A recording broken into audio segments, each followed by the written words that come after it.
Assalamualaikum warahmatullahi wabarakatuh. Waalaikumsalam warahmatullahi wabarakatuh. Bismillahirrahmanirrahim. Alhamdulillahi rabbil alamin. Wassalatu wassalamu ala ashrafil anbiya'i wal mursalin. Sayyidina wa maulana Muhammadin wa ala alihi wa ashabihil mujahidin at-tahirin. Amma ba'du, subhanaka la ilma lana illa ma 'allamtana innaka antal alimul hakim. La hawla wa la quwwata illa billahil aliyyil azim. Saudara-saudara kaum muslimin, terutama adik-adik para remaja dan pemuda yang saya cintai. Apabila seseorang akan membangun rumah, tentu saja dia akan mengadakan beberapa pilihan. Sejak dari memilih lokasi di mana rumah itu akan didirikan, sampai kepada menentukan bahan-bahan kualitas yang akan dipakainya, sampai kemudian kepada wujud dan bentuk rumah yang akan ditinggalinya. Demikianlah bahwa untuk membangun sebuah rumah yang hanya untuk menaungi kehidupan di dunia ini, kita mengadakan berbagai macam pilihan. Apalagi kalau kita akan membangun sebuah rumah tangga yang kita harapkan tidak hanya akan menaungi kehidupan di dunia ini, tidak hanya untuk kepentingan kita saja, tetapi juga untuk kepentingan anak cucu kita di belakang hari, termasuk sampai kepada hari akhirat nanti. Oleh karena itu, pada pertemuan kali ini, saya hanya ingin khusus berbicara kepada adik-adik remaja dan para pemuda, bagaimana sebaiknya memilih jodoh menurut ajaran agama Islam. Dalam Al-Quran, Allah subhanahu wa ta'ala menjelaskan, Zuyyina linnasi hubbus syahawati minan nisa. Bahwa manusia, apapun jenisnya, asal dia bernama manusia, dihiasi dengan perasaan cinta kepada perempuan. Jadi sejak dahulunya, secara fitrah, laki-laki senang kepada perempuan, sebagaimana perempuan pun senang kepada laki-laki. Dihiasi rasa cinta ini dalam kehidupan manusia. Dan oleh karena adanya rasa cinta, berkembanglah segala macam persoalan. Sehingga seorang ahli cinta pernah berkata, cinta adalah 5 huruf yang membuat persoalan tidak akan pernah selesai. 5 huruf yang membuat persoalan tidak akan pernah selesai-selesai. Tetapi dalam kehidupan sehari-hari sering kita saksikan bahwa cinta ini bisa mendorong, memberikan motivasi yang baik, dan cinta ini pun bisa juga memberikan dorongan yang tidak baik. Oleh karenanya, apabila cinta itu ibarat setetes embun yang jatuh di bumi yang subur, akan tumbuhlah di atasnya aneka ragam bunga-bungaan yang harum semerbak, indah mewangi, sedap dipandang orang, menebarkan rasa aman, damai, sentosa, dan begitu selanjutnya. Tapi jika cinta itu jatuh di hati yang gersang dan tandus, tidak ada yang akan dapat tumbuh di sana selain sirih memanjat batu, kuning daunnya, lemah gagangnya, maka cinta yang semacam itu tidak akan memberikan dorongan positif kepada seseorang di dalam kehidupannya. Maka lebih dahulu kita akan membicarakan cinta dalam artian yang positif ini, untuk nanti sampai kepada perempuan yang bagaimana yang harus kita cintai, atau laki-laki yang bagaimana yang harus dicintai oleh seorang perempuan. Saudara hadirin yang saya hormati, cinta dalam artian yang positif, pertama, dia selalu mendatangkan keindahan. Yang kedua, cinta itu memberikan energi atau semangat untuk berjuang. Dan yang ketiga, cinta itu selalu membawa resiko dalam bentuk pengorbanan. Maka cinta yang positif pertama melahirkan keindahan. Disinilah orang memerlukan filter atau saringan.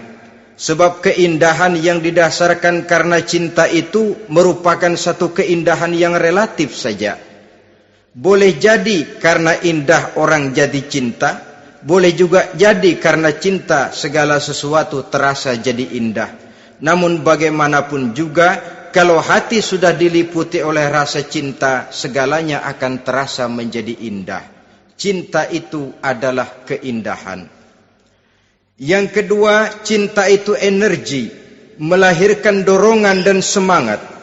Yang lemah bisa menjadi kuat, yang takut bisa menjadi berani, yang jauh jadi terasa dekat. Itu semua karena dorongan cinta. Dan dari energi ini lahirlah yang ketiga, bahwa cinta adalah pengorbanan. Sehingga orang berkata, berani bercinta artinya harus berani berkorban. Takut berkorban, jangan bercinta. Kalau cinta ini kita salurkan kepada nilai-nilai agama umpamanya, yang pertama, cinta mendatangkan keindahan. Kita cinta kepada agama, maka apapun yang diperintahkan oleh agama akan terasa menjadi indah. Solat akan terasa menjadi indah. Puasa terasa menjadi indah. Zakat terasa menjadi indah. Jihad pun akan terasa menjadi indah. Persis kalau kita cinta kepada seorang gadis. Jika kita cinta kepada seorang gadis, apanya saja akan kelihatan menjadi indah. Jalannya terasa indah, lenggang-lenggoknya terasa indah, suaranya merdu padahal cemprengnya bukan main. Seluruhnya akan mendatangkan keindahan karena dasarnya sudah cinta. Cinta membawa kepada keindahan. Yang kedua, cinta itu melahirkan energi. Orang yang cinta kepada agama akan lahir tenaga dan semangatnya melaksanakan ibadah, melaksanakan puasa, melaksanakan zakat, melaksanakan solat, melaksanakan haji, bahkan melaksanakan jihad sekalipun. Cinta selamanya menimbulkan energi dan semangat. Sama saja dengan kita apabila jatuh cinta kepada seorang gadis, walaupun rumahnya jauh, katanya, gunung pun akan kudaki, lautan pun kuseberangi. Untuk apa itu? Untuk menemui apa yang kita cintai. Cinta selamanya melahirkan energi. Capek tidak terasa, lelah tidak terasa, semuanya tertutup oleh keindahan yang bernama cinta. Lalu yang ketiga, cinta membawa pengorbanan. Apabila kita cinta kepada agama, maka pengorbanan terhadap apapun yang diminta oleh agama, baik itu pengorbanan waktu, tenaga, pikiran, harta, bahkan pengorbanan nyawa sekalipun, kita tidak akan berat melaksanakannya karena cinta kita kepada agama yang kita anut ini. Demikian juga cinta kita kepada seorang perempuan akan membuat kita rela berkorban. Apapun yang dia minta, jangankan kita tidak mampu, jangankan kita mampu, kita tidak mampu sekalipun, kita masih berusaha untuk mampu guna memenuhi tuntutan si buah hati belahan jantung. Kadang-kadang malam minggu si doi ngajak nonton. Umpamanya duit tidak ada, gajian belum, kerja enggak. Timbullah inisiatif, entah sepatu kita jual ke tukang loa, entah celana mampir dulu ke tempat lain. Yang penting kita berkorban untuk memenuhi permintaan si buah hati belahan jantung. Ketika itu pengorbanan sudah tidak kita rasakan lagi. Bahkan pengorbanan yang paling pedih sekalipun, dalam gurau, dalam bercanda misalnya, dicubit kita oleh kekasih kita, pedih bukan main, terkelupas kulit, mengalir darah, bukan nangis, nyengir. malah kadang-kadang minta tambah dicubit lagi. Itulah romantikanya cinta, sanggup membuat orang berkorban, melahirkan energi dan semangat, menambah keindahan dalam kehidupan, sepanjang dia dalam artian yang positif. Kalau demikian masalahnya, di dunia yang penuh dengan perbenturan nilai sekarang ini, orang sering salah jalan bagaimana memilih jodoh untuk membangun rumah tangga yang bahagia. Jangan lupa bahwa membangun rumah tangga ini bukan hanya untuk 1-2 bulan, bukan hanya untuk 1-2 tahun, bahkan bukan cuma untuk kehidupan dunia. Lebih daripada itu pun untuk menunjang kebahagiaan di akhirat. Oleh karenanya, memilih jodoh bukan satu hal yang mudah, bukan satu hal yang bisa dilaksanakan sambil lalu, tetapi memerlukan penelitian, memerlukan pengamatan yang mendalam. Apa petunjuk agama tentang itu? Dengan kata lain, bagaimana seharusnya seseorang memilih jodoh dalam kehidupannya? Ini tentu saja sumbangan moral buat adik-adik remaja dan para pemuda yang lagi kebingungan memilih jodoh, atau barangkali buat bapak-bapak yang kepengen nambah lagi.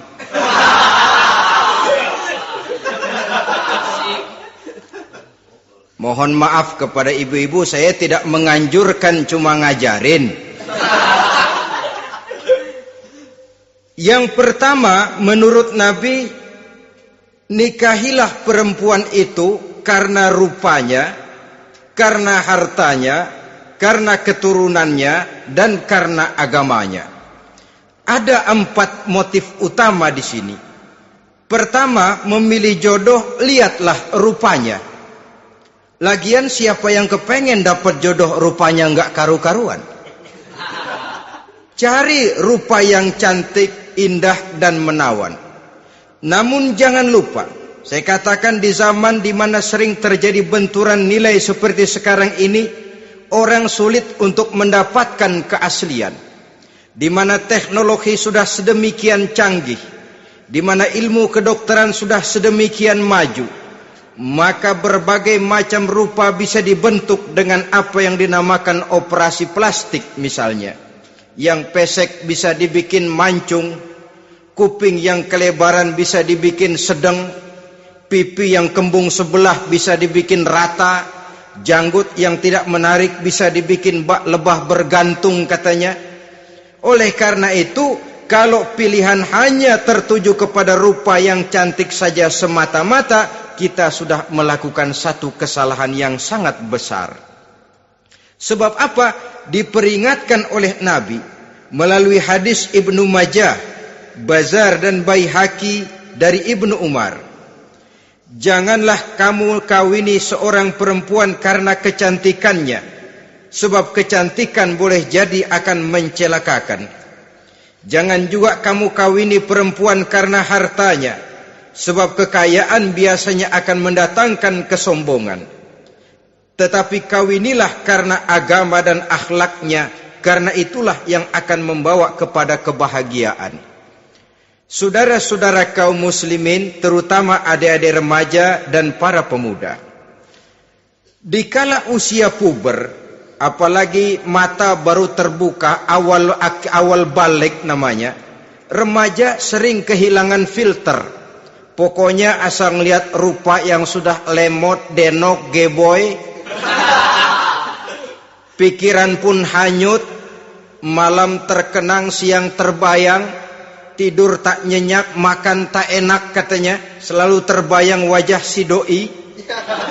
Dikala itu orang kehilangan pertimbangan bahwa rupa yang cantik kadang-kadang sering menipu. Diriwayatkan oleh Imam Ibnu Abbas, satu hari ketika sedang kumpul dengan para sahabat, lewatlah orang dengan potongan potongan orang kaya.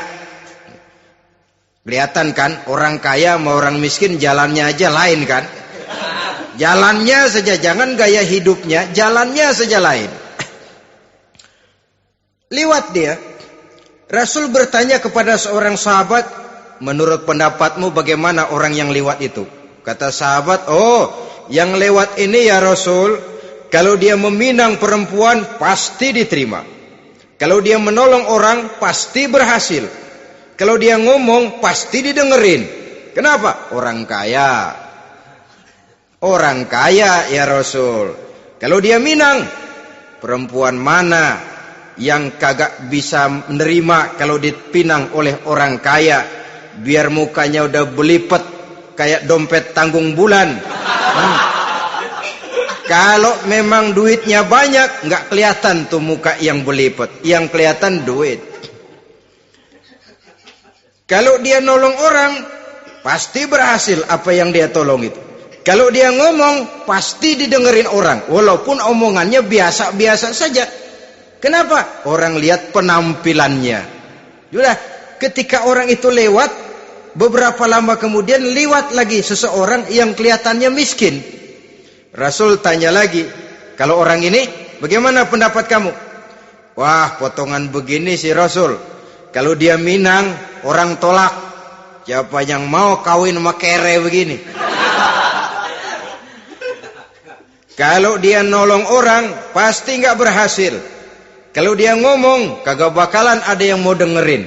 Siapa yang mau dengerin orang susah ngomong? Setelah orang itu lewat, apa kata Rasul?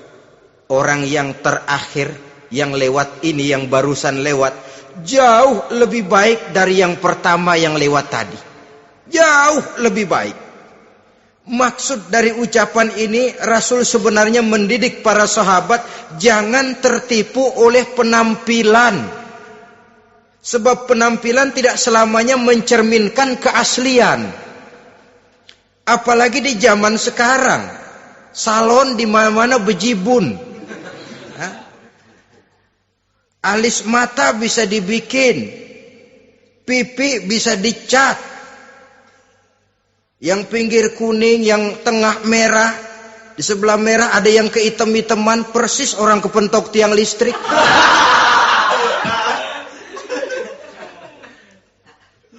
Kecantikan yang artifisial, kecantikan yang bukan alami. Karena itu silakan saja cari yang cantik, tapi jangan terpaku sampai di situ. Sebab kecantikan di samping dia mudah berubah oleh pergeseran masa dan pertukaran waktu, ternyata penampilan tidak selamanya mencerminkan keaslian. Lain hari seorang sahabat pernah mengadu, "Ya Rasul, ada apa? Inna imraati la turaddu yadul lamis." Ya Rasul, istri saya tidak pernah menolak tangan orang laki yang menjamahnya, mengajak salaman kepadanya. Apa jawab Rasul? Ceraiin aja. Tapi hati saya berat ya Rasul, saya cinta betul sama dia. Ya kalau hatimu berat, jaga dia baik-baik. Nah, dari riwayat ringkas ini kita ambil satu perbandingan. Memang punya istri berwajah cantik itu kadang-kadang si malakama kalau imannya tidak kuat. Si malakama. Kita diemin aja, binal, makan hati, nggak aman, nggak tentram. Jangan-jangan saya berangkat ke kantor, dia ngompreng. Buah si malakama, seperti orang tadi, ya Rasul. Istri saya kelihatannya sebenarnya tidak negatif maksudnya ini, cuma bersalaman tapi terlalu ngobrol. La turaddu yadul lamis, tidak pernah menolak orang yang ngajak salaman. Ya sekedar salaman. Tapi kan awalnya dari salaman. Kalau sudah salaman kan strum bisa ngederdet dari tangan situ. Kata Rasul sederhana saja, ya kalau memang begitu ceraiin. Saya nggak kuat Rasul, saya cinta betul sama dia. Kalau kau tak kuat berpisah dengan dia, jagalah dia baik-baik. Ajar, didik, tanamkan rasa keagamaan di dalam hatinya. Saudara-saudara kaum muslimin, jadi rupa yang cantik tanpa didasari oleh nilai-nilai agama akan membuat seorang suami di rumah tangganya seperti si malakama. Seperti berhadapan dengan buah si malakama kalau tidak diiringi dengan nilai-nilai moral yang luhur dan bekal agama yang tangguh. akan pergi jauh dari rumah rasanya tidak aman. Sedangkan di rumah saja siapa yang akan mencari nafkah? Dan begitu selanjutnya. Orang tadi jelas berhadapan dengan buah si malakama. Didiamkan, makan hati. Sebab, maaf, kalau seorang suami sudah tidak punya rasa cemburu terhadap istrinya, itu kan yang disebut dayus. Dan dayus itu, jangankan masuk surga, bau surga saja dia tidak dapat. Tapi cemburu dalam artian bukan cemburu buta, cemburu dalam artian yang wajar. Dia cemburu, akan dikerasi takut kalau istrinya minta cerai, sedangkan dia cintanya sudah kadung medok bener. Si malakama jadinya. Nah, ini juga satu riwayat yang memberikan gambaran kepada kita. Pilihan, silakan cari rupa yang cantik saja. Cari yang cantik. Tapi kalau itu dijadikan motif utama tanpa dasar-dasar agama, saya khawatir nanti rumah tangga kita akan berhadapan dengan buah si malakama. Jadi adik-adik remaja, usaha, ikhtiar, cari yang cantik, yang kira-kira nggak membosenin, supaya kita betah tinggal di rumah, supaya kita merasa ada tempat berbagi rasa, ada tempat kita bernaung. Sebab kalau nyari bini sebini-bininya mah, ya jodoh di tangan Tuhan, kagak usah nyari juga ntar datang diri umpamanya. Iya, kalau yang datang peot. Orang harus berusaha walaupun pada akhirnya jodoh toh memang ditentukan Allah. Kan 3 hal yang kita tidak bisa menentukan itu katanya. Maut, rezeki, jodoh. Itu yang masuk mysterious problem. Problem yang misterius. Maut, misterius. Kapan kita mati, kita sendiri tidak tahu.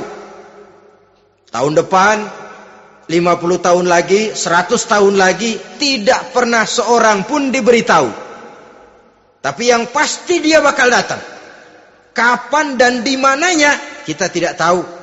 Bisa di rumah, bisa di masjid, ya alhamdulillah. Bisa di majelis taklim, syukur. Bisa di medan perang membela agama, bagus.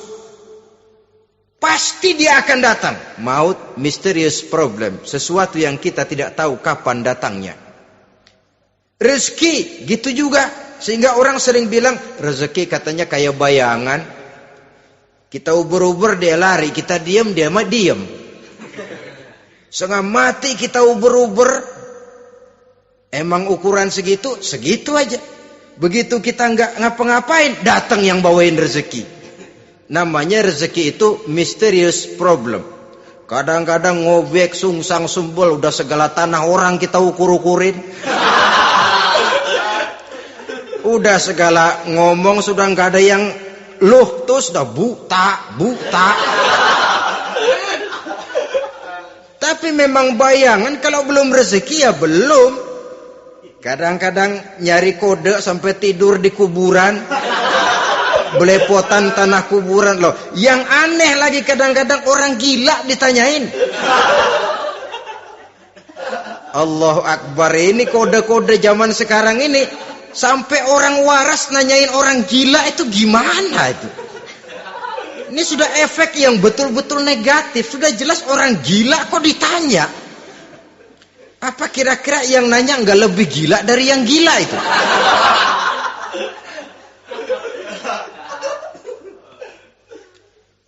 Saudara-saudara kaum muslimin, terutama adik-adik remaja dan para pemuda, jadi silakan saja cari rupa yang cantik, karena dia akan jadi tautan hati, buah hati belahan jantung, tempat kita berbagi rasa, tempat kita pulang dan tinggal di rumah tangga kita. Tapi hendaknya kecantikan rupa itu diiringi juga dengan kecantikan budi. Karena itu cari rupa yang cantik. Ini pilihan utama. Yang kedua, kata Nabi, harta, cari yang kaya. Tetapi jangan lupa, jangan dijadikan pilihan utama. Karena kekayaan sering mendatangkan kesombongan. Apalagi kalau seorang pemuda mendapat istri orang kaya.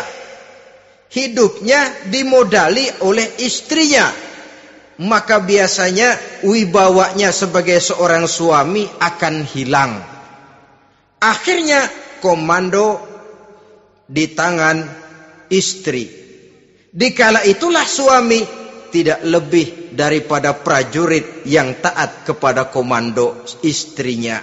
Padahal menurut konsep Quran, ar-rijalu qawwamuna 'alan nisa, laki-laki diciptakan sebagai pembimbing bagi perempuan. Kalau nanti suatu saat terjadi benturan, sedangkan modal diberikan oleh istri, terjadilah pengungkitan. Kata istrinya apa? Lu jangan bertingkah, lu kan kawin sama gue, modal lu kolor doang.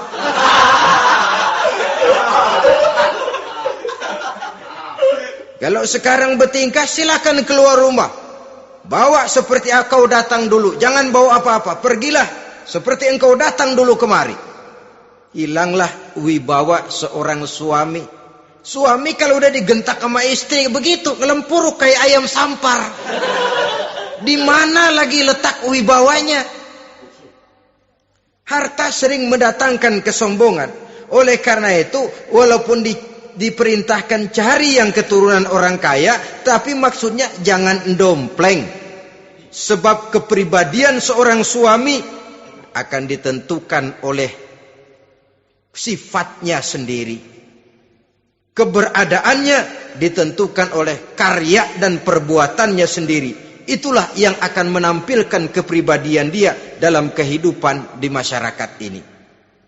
Saudara-saudara kaum muslimin, terutama adik-adik remaja dan para pemuda, kan kadang-kadang di zaman sekarang kan kelas-kelas gigolo, playboy ya, nyari tante-tante kesepian, mejeng-mejeng di pinggir-pinggir jalan dengan harapan apa? Ya barterlah, tukar tambah.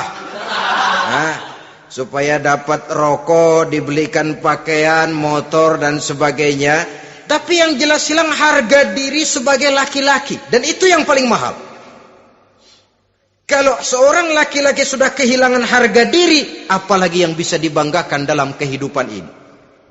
Apa artinya naik mobil kalau kepala tertunduk ke bawah? Apa artinya jalan di tengah masyarakat kalau kita tidak bisa menengadah dengan satu kebanggaan? Hilangnya harga diri merupakan kehancuran awal dari sebuah pribadi yang untuk jangka panjang kita tidak akan bisa lagi berbuat banyak.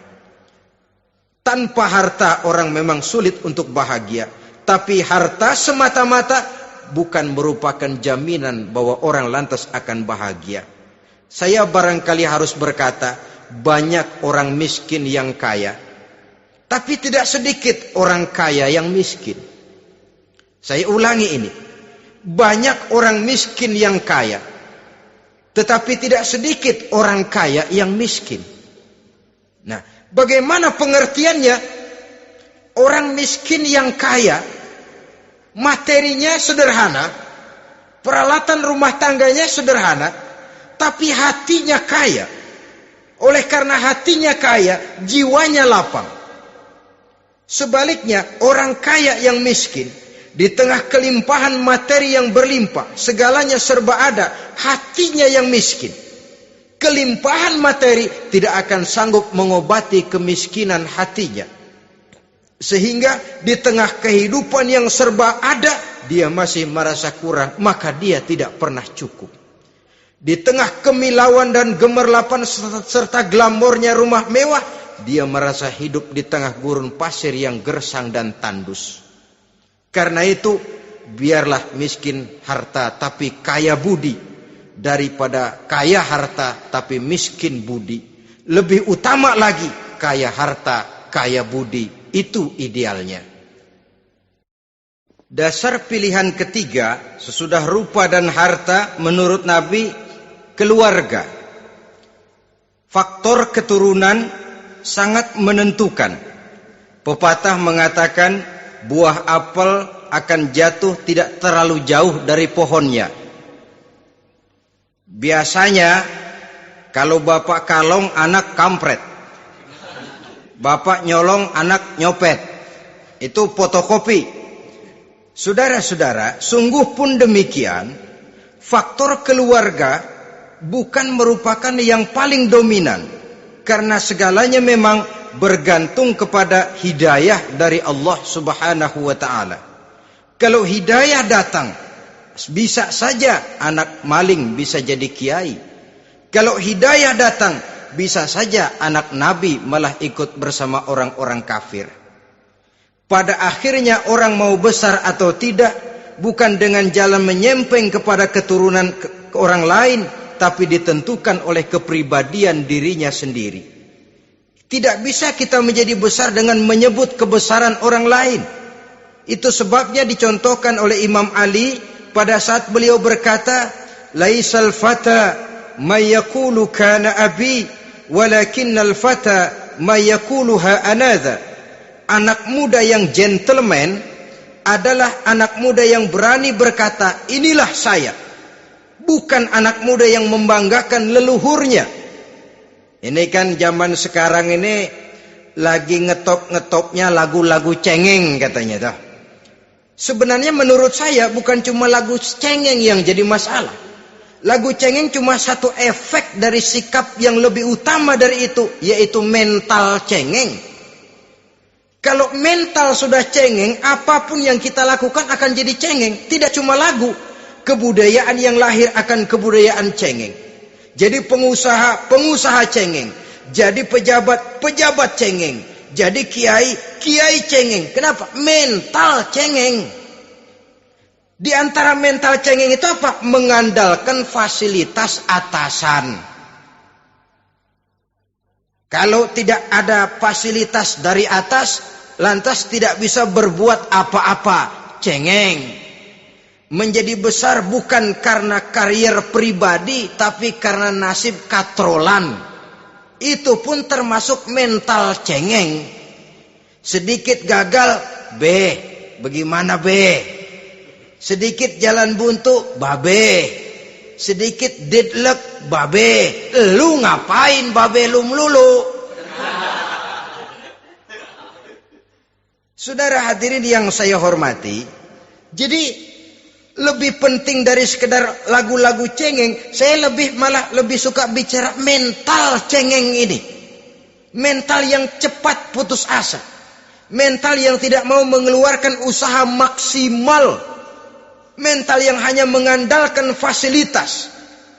Sedangkan pribadinya tidak lebih daripada pribadi sumuhun dawu, pribadi kulo nuwun, pribadi kumaha juragan wae, pribadi oke bos, pribadi asal bapak senang. Bukankah itu semua merupakan cermin dari mental-mental yang cengeng, yang untuk jangka panjang tidak akan pernah menguntungkan daripada pembangunan bangsa dan negara yang kita cintai ini. Seseorang mau besar atau tidak, bukan dengan jalan menyempeng kepada kebesaran orang lain. Bahkan Syauqi dalam sebaik syairnya yang lebih tegas mengatakan, wa syarrun nasi zu khumulin iza fakhartahum zakarul jaduda wa syarrun nasi wa khairun nasi zu syarafin qadimin aqama li nafsihi syarafan jadida. Generasi yang paling jelek adalah generasi pemalas. Kalau kelihatan orang lain lebih hebat dari dia, disebut-sebutnya kebesaran nenek moyangnya. Dia sendiri nggak punya prestasi apa-apa. Kerjanya cuma ngandeli babe. Kerjanya cuma menggelayuti fasilitas orang tuanya. Tanpa itu dia tidak akan punya nilai dan harga sama sekali. Ini generasi paling jelek. Kalau orang lain kelihatan lebih hebat, dia sebut nenek moyangnya. Lo sih belum apa-apa lo, baru kopral lo. Engkong gua no, komandan Hansip. Engkongnya. Engkongnya yang disebutin. Dia sendiri tidak punya prestasi apa-apa. Jadi silahkan saja cari gadis dari keturunan keluarga yang baik-baik. Tapi jangan jadikan tendensi utama, jangan dengan niat untuk menyempeng kepada kebesarannya. Tapi paling tidak dengan niat agar mudah-mudahan dari benih yang baik ini akan lahir keturunan-keturunan yang baik pada akhirnya nanti. Itu yang kita harapkan. Bukan lalu dengan pertimbangan, weh, mertua gue bos nih, kali aja begitu gue kawin dia mampus. Ini semua warisan kan jatuh kemari semua. Kalau itu niatnya sudah jelas salah. Kita mencari perempuan dengan keturunan-keturunan yang baik dengan berharap agar anak-anak kita nanti yang akan merupakan benih cucunya akan melahirkan kebaikan-kebaikan seperti leluhurnya dulu. Saudara, pilihan yang keempat kata Nabi, agama. Ini yang paling inti. Kenapa? Agama itu motivasinya moral. Di sini segalanya ditentukan. Rupa yang baik, harta yang banyak, keluarga yang luhur. Kalau sudah dilandasi oleh agama yang rapuh, bahkan tidak beragama sama sekali, ketiga hal di atas tadi hanya akan mendatangkan malapetaka. Sekarang kan kita tertipu oleh penampilan. Padahal penampilan belum tentu kenyataan. Di jalan-jalan kita akan lebih terpesona melihat gadis pakai miniskirt di atas lutut ketimbang kita melihat gadis-gadis yang pakai jilbab. Kalau sudah pakai jilbab keliwat, yang usil banyak banget, bau sorga nih. Bau sorga katanya. Tapi kalau sudah yang pakai miniskirt itu yang lewat, itu dari ujung ke ujung mata kagak mau kedip. Laler nemplok di mata kagak dirasain. Kita terpesona oleh penampilan zahir, padahal penampilan belum tentu memantulkan hal yang sebenarnya. Tapi memang itulah watak manusia. Watak manusia, saya katakan manusia tanpa kecuali. Tetapi bergantung kepada pemikiran jangka pendek atau jangka panjang. Kalau jangka panjang yang kita pikirkan, ya tentu kita tidak akan mudah terpesona oleh hal yang zahir. Sampai-sampai Quran sendiri mengatakan budak yang hitam legam tapi beriman itu lebih baik daripada orang-orang musyrik walaupun cantik, denok, lemot, geboy. Ada lagi nggak bahasa yang lebih dari itu? Cantik, denok, lemot, geboy, bahenol, nerkom. Tapi kafir masih lebih baik budak yang hitam legam sekalipun. Kalau dia beriman. Kenapa? Rumah tangga untuk jangka panjang. Sebab itu Islam tidak membolehkan kawin campuran dengan lain agama. Walaupun ada ayat yang mengatakan boleh kawin dengan ahlul kitab. Tapi sebagian mufassir menjelaskan bolehnya kawin dengan ahlul kitab itu dalam kondisi darurat. Dalam kondisi normal tidak bisa. Kenapa? Kalau sudah berlainan agama akan terjadi kerancuan rumah tangga untuk jangka panjang. Bagaimana membina dalam keharmonisan di rumah tangga? Bagaimana nasib anak-anak nanti? Kadang-kadang ada keluarga, kami sih keluarga modern. Anak-anak kami berikan kebebasan untuk milih agama apa saja. Bapaknya Islam, istrinya Kristen, anaknya ada yang Hindu, Buddha. Bagus nih, keluarga pecel namanya. Bagaimana keluarga modern bisa seperti itu? Padahal seorang suami bertanggung jawab di hadapan Allah. Dia akan ditanya tentang istrinya. Dia akan dimintakan pertanggungan jawab tentang anak-anaknya. Kalau istri kita berlainan agama, mungkin terjadi pengkaplingan. Pokoknya kalau anak perempuan ikut ibu, anak laki ikut bapak. Administrasi dunia bisa begitu. Tapi akhirat, pertanggungan jawab di hadapan Allah. Bisakah kita? Sorry aja Tuhan emang janjinya begini.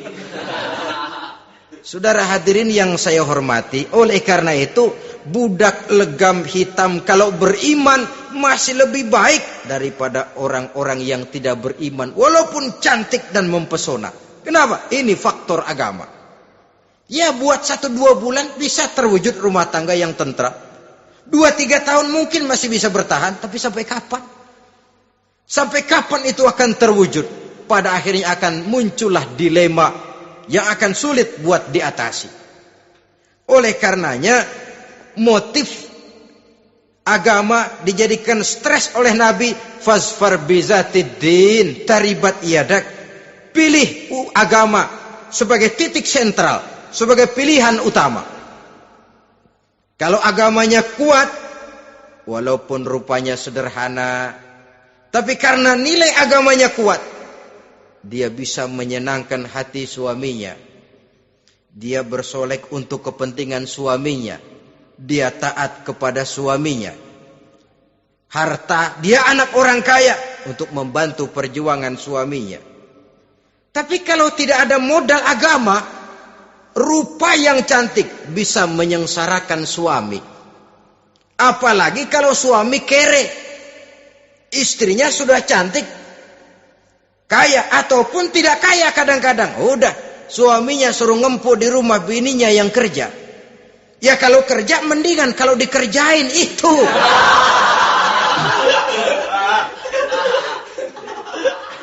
Itu yang repot. Saudara hadirin yang saya hormati, dan ini bukan 1-2 kasus. Alangkah malangnya kalau sudah terkena hal seperti itu. Akhirnya seperti pengaduan sahabat kepada Rasul tadi. Mau diceraiin, cinta saya udah medok benar Rasul. Enggak diceraiin, hati saya ngebet, pegel. Si malakama akhirnya. Jadi oleh karenanya agama. Kalau dia cantik, walaupun miskin, agamanya kuat, dia bisa memelihara kehormatan diri. Dia kaya, agamanya kuat, hartanya disalurkan di jalan Allah. Karena itu, agama jadikan pilihan utama. Dan ukuran agama itu bukan cuma jilbab loh. Ya kadang-kadang ada juga yang jilbabnya nggak pernah lepas, tapi kadang-kadang akhlaknya lebih binal dari yang kribo. Ada cuma sekedar kamuflase saja, itu pun penampilan, sekedar penampilan saja. Cuma dari segi aurat ya memang lebih baik dan lebih utama, dan saya kira lebih mengundang penasaran toh. Duren kalau udah dibuka kan kelihatan isinya, emang udah begitu, udah.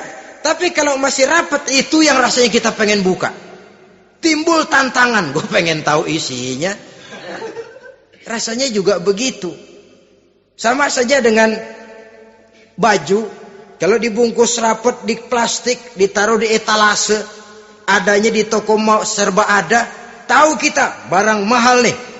Biar punya duit, kita mau nawar ragu-ragu, takut nggak cukup. Tapi kalau barang sudah dibuka di jalanan, diobral di pinggir jalan, murahan, 1.003 masih dicampur odol. Yang begitu sih biar nggak punya duit, kita berani banget tanya, nawar, megang lagi nyemek. Berat duit nih bang. Kenapa? Barang sudah terbuka. Jadi saudara-saudara, syukur kalau keempat-empatnya ini jodoh terkumpul dalam jodoh yang saudara cari. Sudah rupanya cantik, kaya, keturunan orang baik-baik, agamanya kuat. Nah, surga dunia tuh. Yang begitu cari. Kalau ada yang begitu, saya juga mau nambahin satu lagi.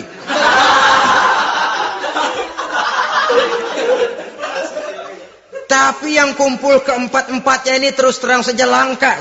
Makhluk langka ini. Kadang-kadang cantik, kaya, keluarganya hebat, agamanya nol, akhlaknya kayak setan. Tapi yang paling celaka kalau empat-empatnya kagak ada. Rupanya jelek, melarat, bapaknya biang maling, kagak beragama lagi. Apanya yang mau dipilih? Mampus saja mendingan. Sudah nggak ada pilihan sama sekali tuh. Sudah nggak ada pilihan sama sekali. Saudara hadirin yang saya hormati, terutama adik-adik remaja. Nah, lalu apa motivasi agama dalam pembinaan ini apa? Agama ini kan memberikan contoh bahwa perempuan yang baik itu, yang kita ingin jadikan dia sebagai ideal dalam pencarian jodoh, tandanya 3. Iza ra'aitaha sarratka, kata Nabi. Kalau dipandang, dia bisa menggembirakan kamu. Kan ini yang penting buat seorang suami. Kalau saudara nanti jadi suami, punya istri yang jadi partner setia mendampingi suaminya. Kalau dilihat nggak membosenin, Kenapa? Dia berdandan untuk nyenangin hati suaminya. Enggak bosenin.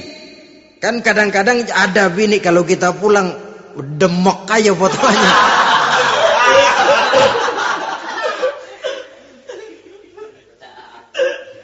Ini yang bikin suami enggak betah di rumah ini kan yang begini. Adapun perempuan yang beragama, apabila dipandang oleh suaminya, dia pandai menyenangkan hati suaminya. Andai kata suaminya dalam kesulitan, dia tidak menambah beban kesulitan. Paling tidak dia bisa memberikan satu bantuan moral. Bantuan moral untuk mengurangi beban kesulitan daripada suaminya. Suami pulang dagang rugi, kata istrinya, romantika bang. Sekali-sekali lah, masa selamanya dagang mau untung. Besok siapa tahu untung lebih besar. Kan meringankan tuh.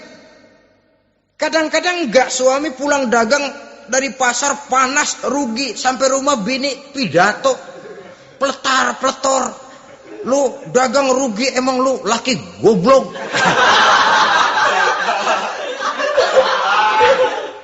Sudahlah di pasar rugi, di rumah digoblok-goblokin. Ini nanti kena penyakit broken home yang begini ini. Padahal kesuksesan di kantor, kesuksesan di pasar, kesuksesan di medan tugas selalu dimulai dari kesuksesan dan ketenangan dari rumah tangga. Dia berhias untuk kepentingan suaminya, tidak terlalu berlebihan, dan suaminya pun pandai menghargai istrinya dengan kata-kata yang menimbulkan gairah dan semangat. Melihat istrinya bersorak, kamu makin cantik saja. Jangan juga kadang-kadang suami ketus. Ngelihat daksu pulang kantor, lihat suaminya, istrinya dandan rapi. Tumben lu mau bekasin apa? Mau bekasin katanya. Artinya apa ini? Pandai mengembirakan, bisa tenggang rasa, bisa berbagi rasa. Sehingga suami merasa ada tempat dia bertukar pikiran. Ada tempat dia membicarakan persoalan. Dialog dalam kehidupan berumah tangga itu sangat diperlukan. Iza ra'aitaha sarratka, kalau dipandang dia sanggup mengembirakan kamu. Dikasih uang 500 senyum, 5.000 pun ketawa. Menggembirakan.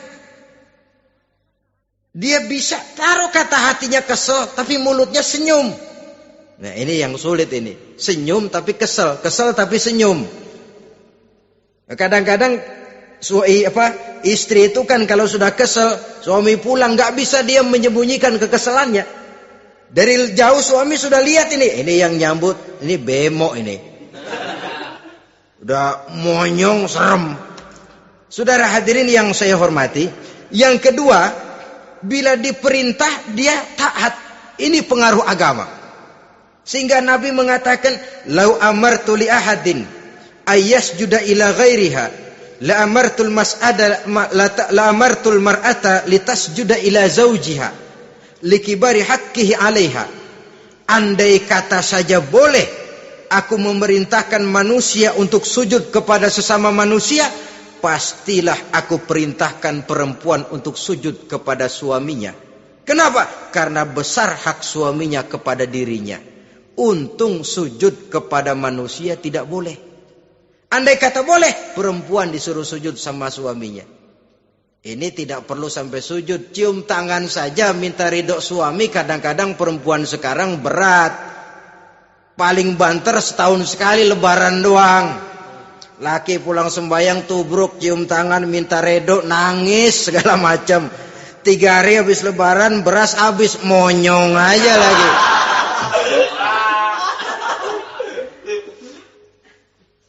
Saudara hadirin yang saya hormati, yang ketiga, akibat pengaruh agama, dia sanggup memelihara kehormatan diri dan sanggup menjaga harta suaminya. Memelihara kehormatan diri baik pada saat suaminya di rumah atau pada saat suaminya tidak ada di rumah. Satu riwayat, seorang sahabat akan pergi perang jihad di fi sabilillah. Ketika mau berangkat dia bilang kepada istrinya, saya mau berangkat perang. Kalau saya belum pulang kamu jangan keluar rumah. Baik bang. Pergi istrinya, pergi suaminya jihad. 1 minggu, 2 minggu berlalu, belum juga pulang. Satu hari datang utusan dari rumah orang tua si istri ini. Assalamualaikum bu. Waalaikumsalam. Ada apa? Ada berita kurang enak bu. Orang tua ibu sakit parah. Mohon tolong ditengokin. Apa kata si istri? Maaf saja, suami saya belum pulang dari medan perang. Saya belum dapat izin keluar rumah kalau dia belum pulang. Tolong sampaikan maaf saya kepada orang tuanya. Pulanglah utusan tadi. Besok balik lagi. Bu, ada apa? Udah Senin Kemis. Napasnya sudah sampai tenggorokan. Tolong tengokin buat terakhir kalinya bu. Suami saya belum pulang. Dia pesan kalau dia belum pulang saya jangan keluar rumah. Saya nggak bisa tengokin orang tua saya. Salam maaf saja. Pulang utusan itu. Besok balik lagi. Bagaimana? Sudah meninggal bu. Mau dikubur. Tengokinlah buat terakhir kalinya. Suami saya belum pulang. Saya belum berani keluar rumah kalau suami saya belum pulang. Itu janji saya sama suami saya. Pulanglah utusan ini ngadu kepada Rasulullah sallallahu alaihi wasallam. Ya Rasul, ini perempuan kelewatan benar. Dari orang tuanya sakit sampai sekarat, sampai mati, sampai dikuburin dia nggak nengokin. Memangnya kenapa? Suaminya katanya pergi jihad. Dan suaminya tidak mengizinkan dia keluar rumah kalau si suami belum pulang. Apa jawab Rasul? Marahkah beliau? Tidak, beliau senyum. Apa katanya? Dosa orang tua yang meninggal ini telah diampuni oleh Allah karena dia punya anak perempuan yang begitu taat kepada suaminya. Allahu Akbar. Dosa orang tua yang sudah meninggal itu diampuni oleh Allah karena dia punya anak perempuan yang begitu taat kepada suaminya. Ketaatannya kepada suaminya menyebabkan dosa orang tuanya diampuni oleh Allah Subhanahu wa taala. Suami pergi jihad, orang tua sakit keras, tidak berani dia keluar rumah. Itu tandanya bisa menjaga kehormatan diri. Kalaupun satu saat suaminya manggil, bu, tolong ambilin uang di dompet. Dompetnya dibawa, bang, ambil saja sendirilah, nanti salah ambil lagi saya.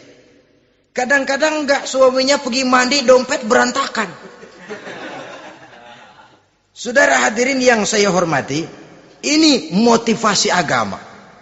Jadi kecantikan zahir yang diimbangi dengan kecantikan batin oleh karena pengaruh agama tadi. Kalau sudah kemari, orang tidak perlu mikir-mikir operasi plastik, bikin yang pesek jadi mancung supaya orang tertarik, bikin belakang yang kurus jadi menarik. Tidak. Orang tidak perlu lagi pakai susuk-susukan, dipasang di bibir supaya kalau senyum orang gempor, supaya kalau ngomong orang percaya, dipakai di kuping supaya macam-macam. Tidak perlu lagi pakai jompa-jampe, pelet-peletan supaya kalau diludahin orang ngikut. Nggak perlu lagi. Kenapa? Cinta itu nature, sesuatu yang alamiah, yang tidak bisa dipaksakan. Dia kudrati, karunia dari Allah. Tidak bisa cinta dipaksakan. Kalaupun bisa, dengan ilmu pelet, oh saudara bisa membuat orang jatuh cinta, ya 2-3 hari, 4-50 hari. Kesananya, apa yang akan terjadi? Kelanggengan tidak akan pernah terwujudkan. Kenapa? Keterpaksaan yang akan timbul. Dalam kondisi semacam itu, rumah tangga tidak akan mengalami ketenangan dan ketentraman. Jadi biarkan cinta berjalan secara alamiah, karena dia memang alamiah. Saudara-saudara, nah sekarang kalau sudah ketemu nih, yang 4 tadi, rupa cantik, keturunan boleh, kaya lumayan, agama kuat. Apa yang harus kita cari? Apa yang harus kita lakukan? Apa pakai pepatah anak sekarang? Aku lihat, aku pikat, aku dapat, aku sikat, aku minggat. Bangsat.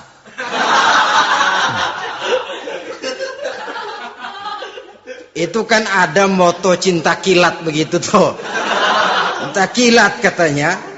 Aku lihat, aku pikat, aku dapat, aku sikat, aku minggat. Bangsat. Atau kita harus hanyut dalam arus free love, free sex, summon living, eksperimen dulu? Tidak. Islam mengajurkan kalau memang seret, ini rasanya ini nih, mantap gue nih. Apa yang diajarkan oleh Islam selanjutnya? Meminang, saudara-saudara.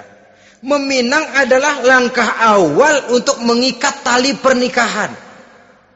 Diizinkan meminang, dan di dalam meminang pun diizinkan untuk melihat. Cuma kalau boleh, ya syaratnya itu waktu melihat itu jangan sampai ketahuan si perempuan yang akan kita pinang itu. Untuk apa kita meminang? Pertama untuk yakin bahwa perempuan yang kita inginkan ini sudah kumpul syaratnya itu, tidak ada cacatnya. Yang kedua, untuk memperkuat tekad hidup berumah tangga, diperlukan meminang. Adapun adat itu berbeda, tapi bahwa konsep meminang itu dalam Islam ada, itu jelas.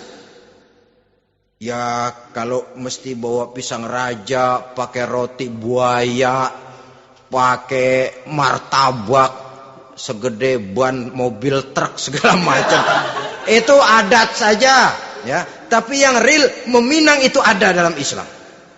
Nah, bagaimana adab meminang? Setelah kita tahu anak ini cantiknya ya, keturunan baik, ya kekayaannya lumayan, agamanya kuat, pinanglah dia. Caranya boleh lihat langsung. Lihat langsung kalau bisa tanpa setahu si perempuan. Dan batas yang boleh dilihat itu muka dan tangan. Itu saja. Jadi jangan gerusak. Minta permisi Pak, saya mau ngelihat anak bapak seutuhnya. Soalnya buat saya ini nanti. Apanya aja dibedolin, jangan. Kira-kira yang boleh itu muka sama tangan. Andai kata kita risih, sebab nanti kalau nggak jadi akan jadi timbul rasa malu dan si perempuan juga kasihan. Boleh mengutus perempuan yang kita percaya. Coba kau ke sana, lihat kondisinya yang sebenarnya bagaimana. Kalau ngelihat dari jauh sih utuh, siapa tahu nanti tangannya kurang sebelah. Coba lihat sana. Saudara-saudara, kemudian boleh juga ditanyakan kepada orang tuanya. Dan dalam hal ini orang tua si gadis tidak boleh menyembunyikan aib atau cacat yang dimiliki oleh anaknya. Dia harus menceritakan apa adanya, sampai pun kekurangan anaknya yang paling kecil sekalipun. Sebab apa? Jangan sampai istilah pepatah beli kucing dalam karung. Kedengeran suaranya doang meong-meong, begitu dibuka tuh kucing gempor sebelah kakinya nggak ada. Kan tentu kita tidak kepengen kecewa di belakang hari. Itulah perlunya meminang sebagai jembatan untuk menuju kepada pernikahan. Nah, dengan demikian kalau sudah usaha meminang ini dilaksanakan, jangan merasa sudah setengah resmi. Ini yang kadang-kadang jadi penyakit. Malah sesudah meminang harus masing-masing lebih menjaga diri, menjaga kehormatan, menjaga pergaulan. Kenapa? Agar saat memasuki jenjang pernikahan nanti merupakan jenjang yang sangat ditunggu-tunggu. Ada rasa keinginan tahu. Kalau tidak, ya udah biasa, nggak giroh lagi ngadepin perkawinan. Kenapa? Kemarin-kemarin gue udah cobain. Hilang gairah lagi. Sebab itu kalau sudah meminang, jangan merasa sudah setengah halal. Udah minang ini Kadang-kadang orang tua juga konyol. Sudah dipinang, diumbar. Lu mau kemana keda lu udah pinang? Padahal meminang itu cuma langkah awal. Sedangkan selanjutnya harus lebih berusaha menjaga kehormatan diri sampai pada saat nanti pelaksanaan pernikahan. Nah, saudara-saudara, terutama adik-adik remaja dan para pemuda, walaupun agak sekilas memang karena terbatasnya waktu pada pertemuan ini, mudah-mudahan bisa memberikan gambaran yang sepintas tentang bagaimana sebaiknya kita memilih jodoh di dalam membina rumah tangga yang bahagia. Semoga ada manfaatnya. Terima kasih atas segala perhatian. Mohon maaf atas segala kekurangan. Usikum wa nafsi bitaqwallah. Wassalamualaikum warahmatullahi wabarakatuh.